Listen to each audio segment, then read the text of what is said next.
ಚರ್ಚೆ ಎಲ್ಲ ಜನರಲ್ ಆಗಿ ಚರ್ಚೆ ಮಾಡಿದ್ದೀವಿ. ಮಂಗಳೂರು ಪರ್ಟಿಕ್ಯುಲರ್ಲಿ ಮಂಗಳೂರು ವಿಚಾರ ಚರ್ಚೆ. ಯಾರೇ ಎಷ್ಟೇ ಪ್ರಭಾವಿಗಳಿದ್ರು ಕೂಡ ಕಾನೂನು ರೀತಿಯ ಕ್ರಮ ತಗೋತೀವಿ. ಬರ್ತೀನಿ ಅಂತ ಹೇಳಿದ್ದೆ, ಹಾಗಾಗಿ ಇವತ್ತು ಅರೇಂಜ್ ಮಾಡಿದ್ರು ಬ್ರೇಕ್ಫಾಸ್ಟ್ ಬಂದಿದ್ದೆ. ರಾಜಕೀಯ ಚರ್ಚೆಗಳೇನಾರ ಈ ಚರ್ಚೆ ಎಲ್ಲ ಜನರಲ್ ಆಗಿ ಚರ್ಚೆ ಮಾಡಿದ್ದೀವಿ.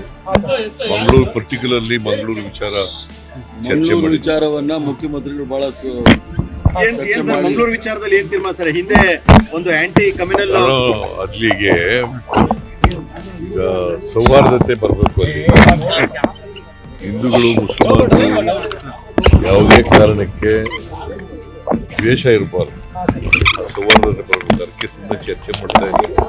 ನಾನು ಹರಿಪ್ರಸಾದ್ಗೆ ನೀನು ಹೋಗಿದ್ ಬರ್ರಿ ಮಂಗಳೂರಿಗೆ.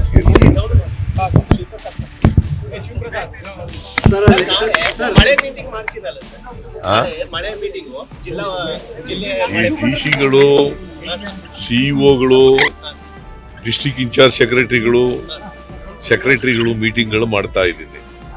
ಸೊ ಎರಡು ದಿನ ಮೀಟಿಂಗ್ ಮಾಡ್ತೀನಿ. ನಾಳಿದ್ದು 2 ದಿನ ಮೀಟಿಂಗ್. ಎಲ್ಲ ಮಿನಿಸ್ಟ್ರಿಗಳು ಭಾಗವಹಿಸ್ತಾರೆ, ಚೀಫ್ ಸೆಕ್ರೆಟರಿ ಭಾಗವಹಿಸ್ತಾರೆ, ಎಲ್ಲ ಸೆಕ್ರೆಟರಿಗಳು ಭಾಗವಹಿಸ್ತಾರೆ, ಎಲ್ಲ ಸಿಇಒಗಳು. ಸರ್, ಈಗ ಮಂಗಳೂರು ವಿಚಾರದಲ್ಲಿ ಗಲಭೆಗಳು ಅಥವಾ ಅಲ್ಲಿ ಹತ್ಯೆಗಳು ನಿಲ್ತಾ ಇಲ್ಲ, ಅದು ಹೇಗೆ ಕ್ರಮ ಅಂತ? ನೋಡಪ್ಪ, ಯಾರೇ ಎಷ್ಟೇ ಪ್ರಭಾವಿಗಳಿದ್ರು ಕೂಡ ಕಾನೂನು ರೀತಿಯ ಕ್ರಮ ತಗೋತೀವಿ. ಗೊತ್ತಾಯ್ತಾ? ಯಾರು ಕಾನೂನಿಗಿಂತ ದೊಡ್ಡವರಲ್ಲ, ಕಾನೂನೇ ಎಲ್ರಿಗಿಂತ ದೊಡ್ಡದು.